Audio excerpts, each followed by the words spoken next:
और वो कहाँ कैलाश में, जहाँ माइनस से भी कितना भगवान जाने कितना डिग्री टेम्परेचर होता होगा, वहाँ शंकर जी रहते हैं। न गद्दा है, न तकिया है, न ओढ़ने को कंबल है, हैं? स्वयं व्याघ्र चर्म बिछा लेते हैं, व्याघ्र चर्म की ही छाल कमर में लपेट लेते हैं, गज चर्म को दुशाले। इसी को कहते हैं अपना आपा खो देना। अपने आप को खो गया, स्वयं खो गए, तद्रूप ही हो गए। आहा! और कैसे हैं? इसका अर्थ है कि भगवान शिव का आश्रय लिए बिना धर्म रूपी वृक्ष का बीज प्राप्त नहीं होगा। भगवान शिव का आश्रय लेने से ही धर्म रूपी वृक्ष का बीज जो श्री राम नाम है वो प्राप्त हो जाएगा। क्योंकि शिव जी की सन्निधि में पहुंचने के बाद पता चलेगा कि इनसे बड़ा नाम जापक तो ब्रह्मांड में कोई दूसरा नहीं है। तुम पुनि राम राम दिन राती, सादर जपहु अनंग अराती। आदर पूर्वक राम राम राम राम हनुमान जी जब शिव जी जपते हैं। और राम नाम में महाराज जी कितनी प्रीति है। भगवान शिव का वचन है। भगवान शिव कहते हैं पार्वती जी मुझे राम नाम में इतनी प्रीति है कि पूरे ब्रह्मांड में धोखे से किसी की वाणी से एक बार रकार और मकार इन दो अक्षरों का उच्चारण हो जाता है, राम एक बार मुंह से निकल गया तो उस भाग्यशाली जीव को मैं 3 बार नमस्कार कर लेता हूं। कि कितना भाग्यशाली है, इसकी जिह्वा पर भगवान का नाम प्रकट हो गया, राम नाम आ गया। और भगवान शिव कैसे हैं? विवेक जलधे पूर्णेन्दु। विवेक का जो समुद्र है,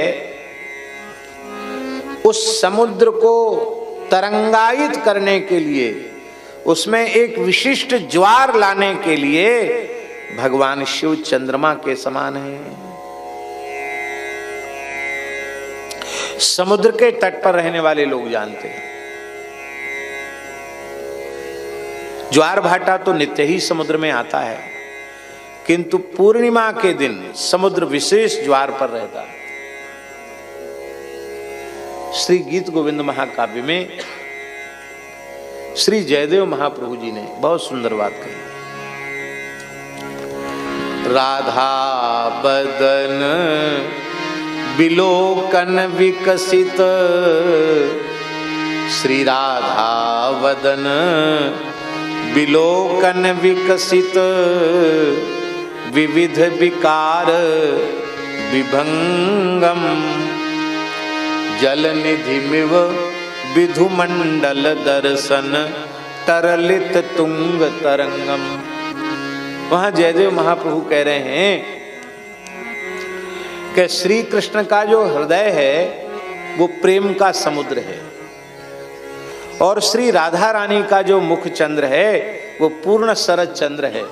तो जैसे शारदीय चंद्र को देखकर समुद्र तरंगायित उठता है, ऐसे ही श्री कृष्ण जब जब राधा रानी का दर्शन करते हैं उनके प्रेम हृदय प्रेम समुद्र में हिलोरें उठने लग जाती हैं।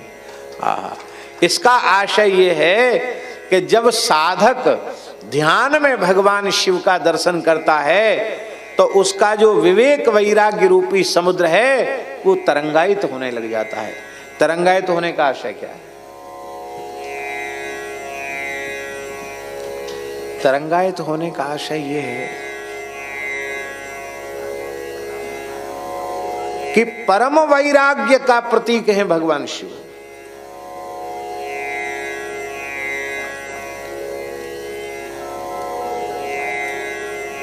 वैराग्य से विवेक होता है महाराज जी, अब विवेक से वैराग्य होता है। विचित्र बात है, अन्योन्याश्रय है। और विवेक क्या है? कहीं किसी परिस्थिति में बाधा नहीं, कहीं किसी परिस्थिति में बाधा नहीं, किसी भी परिस्थिति में बाधा नहीं है। हम लोगों का चित्त, हम लोगों का मन रूप रसगंध शब्द स्पर्श के भोगों की ओर निरंतर बढ़ता चला जा रहा है। यही भजन की बाधा है।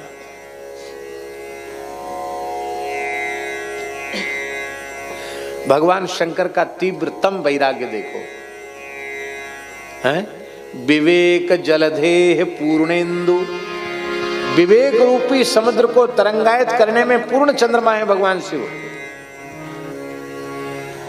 विवेक वैराग्यवान व्यक्ति जब भगवान शिव का दर्शन करता है, उसके हृदय में वैराग्य की तरंगें उठने लग जाती हैं। अच्छा एक बात बताओ, शंकर जी गृहस्थ हैं कि विरक्त साधु? बोलो। हैं? गृहस्थ हैं। कैसे? हाँ नहीं बताओ नहीं इसे। पार्वती जी हैं, उनके 2 पुत्र हैं, कार्तिकेय और गणेश। गणेश जी की 2 बहुएं हैं, रिद्धि सिद्धि और लक्ष्य लाभ, ये 2 उनके पुत्र हैं। तो खूब कुनवा खानदान है, ऐसा नहीं है, गृहस्थ हैं। और गृहस्थों ने एक सूत्र बना रखा है। पहले कभी कभी रोडवेज की बसों पर लिखा मिलता था, पहले खुद कमाओ फिर दुल्हन लाओ।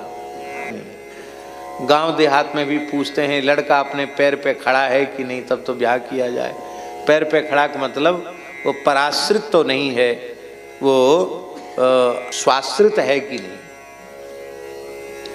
और भगवान शंकर की सामर्थ्य ऐसी है कि एक भजन में लोग गाते हैं, हमें तो पूरा भजन याद नहीं है, कि धन धन भोला नाथ तुम्हारे, कौड़ी नहीं खजाने में, 3 लोक बस्ती में बसा दे, आप बसे वीराने में। ले सबको दे दिया, खुद स्मशान में रहते हैं।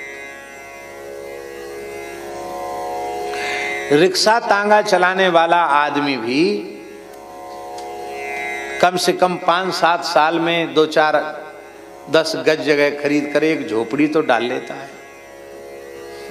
भगवान शंकर सनातन हैं, और वो सनातन होते हुए भी अब तक उन्होंने कोई मकान, दुकान, कुटिया, कमरा कुछ नहीं बनाया, पेड़ के नीचे रहते हैं। अरे शंकर जी कहने को गृहस्थ हैं, पर उनका वैराग्य ऐसा है कि करोड़ों करोड़ों विरक्तों की विरक्ति भगवान शंकर के चरण कमल की एक रजकण के ऊपर न्यौछावर है। उनको गृहस्थ कहेंगे आप? हम विरक्त स्वरूप में होकर भी विरक्त नहीं बन पाए, और भगवान शंकर गृहस्थ होकर, उनसे बड़ा विरक्त कौन होगा?